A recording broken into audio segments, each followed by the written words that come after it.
dosen pengampu Dr. Khairul Abror, MPDI. Mata kuliah Strategi Belajar Mengajar, Sekolah Tinggi Agama Islam As-Siddiqiyah, Lubuk Seberuk, Lempung Jaya, Kabupaten Ogan Komering. Baik, pada pertemuan pertama kali ini, apa sih materi kita? Langsung saja. Materi kita adalah strategi pemecahan masalah. Langsung kita ada sub. Sub yang pertama adalah pengertian strategi pemecahan masalah. Jadi apa pengertian strategi pemecahan masalah itu? Langsung sub yang kedua adalah taksonomi dan model pemecahan masalah. Ada poin yang ketiga, strategi pemecahan masalah SOLSA, one cut dan sistematis. Langsung saja untuk yang pembahasan pertama adalah poin pertama adalah pengertian strategi pemecahan masalah. Jadi apa itu teman-teman? Langsung saja, strategi pemecahan masalah yang tepat merupakan pendekatan struktur untuk mengatasi masalah dan dapat mengarahkan Anda ke solusi terbaik. Pendekatan ini memberikan sense of control dan prediktabilitas yang lebih akurat dalam menangani masalah. Jadi menurut De Bono, ini ada strategi pemecahan masalah adalah cara menempatkan hal-hal pada tempatnya dengan cermat dan dengan penuh pemikiran, dengan harapan sesuatu akan terjadi dari kondisi yang sebelumnya. Jadi poinnya ini ada pemecahan masalah merupakan suatu usaha untuk menemukan jalan keluar. Jadi pemecahan masalah itu apa? Untuk menemukan jalan keluar dari suatu kesulitan dan mencapai tujuan yang tidak dapat dicapai dengan segera. Jadi intinya ini adalah untuk mencari jalan keluar dari suatu permasalahan. Lanjut, di sini ada taksonomi dan model pemecahan masalah. Jadi apa sih taksonomi dan model pemecahan masalah itu? Apa itu model pemecahan? Problem solving. Jadi pemecahan masalah itu adalah problem solving. Pemecahan masalah adalah suatu proses pembelajaran yang melakukan pemusatan pada pembelajaran dan keterampilan masalah serta dapat digunakan untuk mengembangkan dan mengimplementasikan kognitif peserta didik melalui keaktifan dalam berpikir untuk menyelesaikan suatu masalah. Dalam hal ini, masalah didefinisikan sebagai suatu persoalan yang tidak rutin dan belum dikenal cara penyelesaiannya. Justru problem solving ini atau pemecahan masalah ini adalah mencari atau menemukan cara penyelesaiannya. Maka dari itu, pemecahan masalah dapat melatih peserta didik berpikiran yang lebih tinggi yang berbasis pemecahan masalah. Lalu apa sih tujuan dari pemecahan masalah ini? Apa? Tujuannya yang pertama adalah mengembangkan kemampuan berpikir. Jadi terutama mencari sebab atau akibat tujuan suatu masalah, metode pembelajaran atau metode pembelajaran peserta didik ini melatih peserta didik dalam cara-cara mendekati dan cara-cara mengembangkan atau mengambil langkah-langkah apabila memecahkan masalah. Poin yang kedua itu peserta didik menjadi terampil menyelesaikan informasi. Jadi peserta ini menjadi terampil menyelesaikan informasi. Siswa akan memilih untuk mendapatkan informasi. Jadi peserta didik ini adalah memilih atau datangnya dari informasi yang ada pada peserta lainnya. Baik, poin yang ketiga ada melatih peserta didik bagaimana tidak dan berbuat dalam situasi yang baru ditemukannya.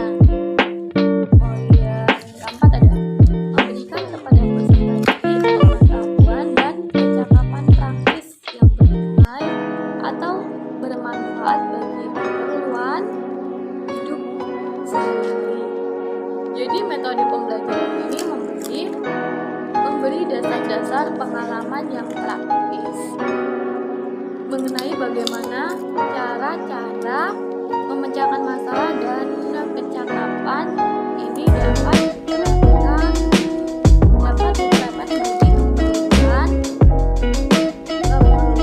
bagi keperluan mengenai masalah yang ada pada lingkungan masyarakat. Contohnya apa?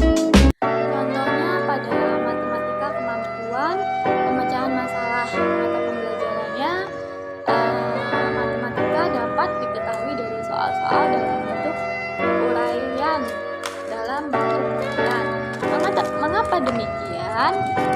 Karena soal yang berbentuk uraian itu kita dapat melihat langkah-langkah siswa dalam menyelesaikan untuk permasalahan, sehingga permasalahan ini dapat diukur.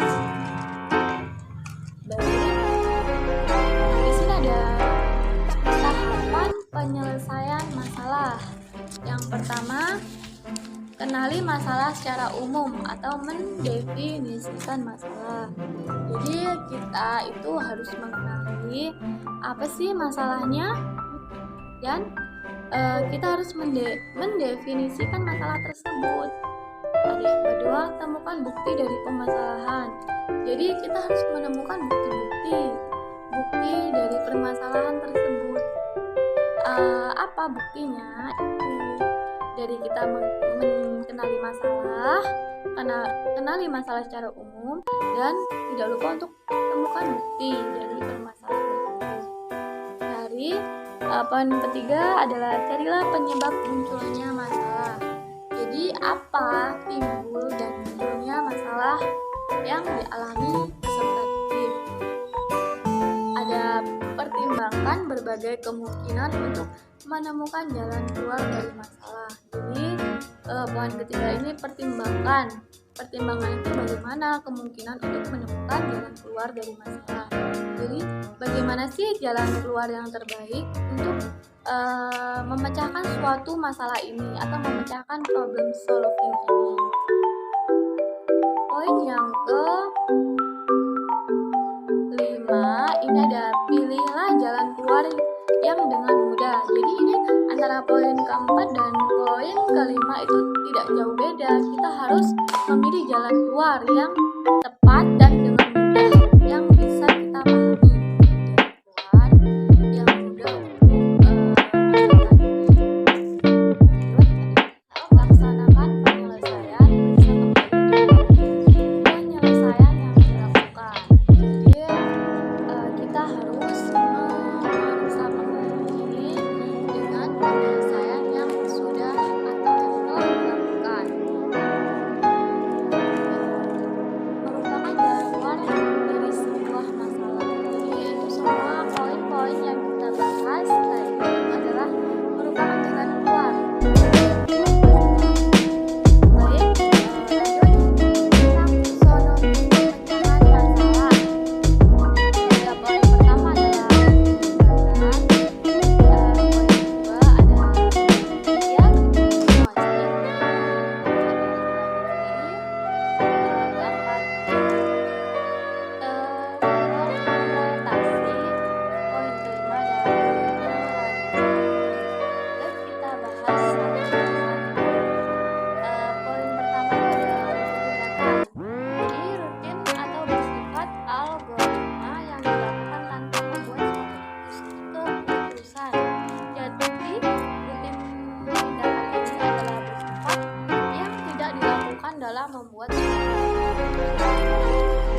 prosedur atau cara yang tepat secara rutin. Beberapa rumus yang digunakan dalam menentukan tegangan suatu blok dan diagonis adalah memilih prosedur yang tepat untuk memecahkan masalah tertentu. Jadi diagonis ini pemilihan suatu prosedur atau cara yang tepat secara rutin. Ini adalah kita harus memilih atau memilih. Kita adalah memilih dan menentukan prosedur yang tepat untuk memecahkan masalah tertentu. Baik, poin ketiga, strategi pemilihan prosedur secara rutin untuk memecahkan suatu masalah. Strategi merupakan bagian dari tahap analisis dan evaluasi dan taksonomi blok. Lanjut ada interpretasi, kegiatan pemecahan masalah yang sesungguhnya karena melibatkan kegiatan merediksi masalah yang nyata sehingga dapat dipecahkan. Terakhir ada generalisasi, pengembang prosedur yang bersifat rutin untuk memecahkan masalah-masalah yang baru. Strategi pemecahan masalah SALSO. Apa strategi pemecahan masalah SALSO? Pertama adalah menerapkan atau mengimplementasikan perencanaan. Kita harus menerapkan atau harus mempunyai perencanaan. Sebelum kita melakukan, kita harus merencanakan apa sih yang harus diselesaikan dan bagaimana sih cara menyelesaikan masalah tersebut. Baik, ada identifikasi permasalahan. Jadi itu ada identifikasi permasalahan, identification the problem. Mulai